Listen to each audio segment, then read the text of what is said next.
And once I made sure everything worked and looked good, I put carpet down where I could start building my bed. I'm building this bed in two parts. One that goes on this engine cover, and then the other goes over top of everything on hinges, so it can fold up and down like this.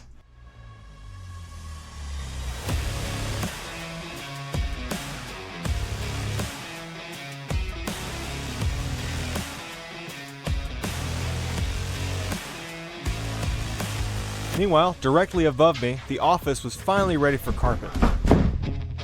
This pink stuff is what goes underneath the carpet to make it feel a bit softer. I also did the loft in the front of the bus.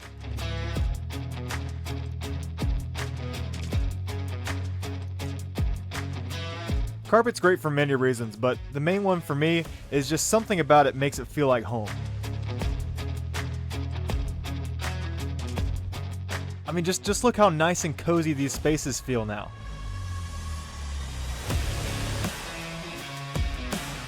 Now it's time to do something I've been waiting on for months. Install the ceiling fan. We have to be the only bus in the world with a ceiling fan on the ceiling. Then it was back to the bathroom to install a bidet smart toilet,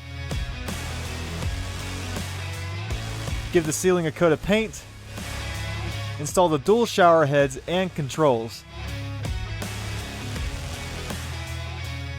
and finally the vent covers. Then it was time for tile.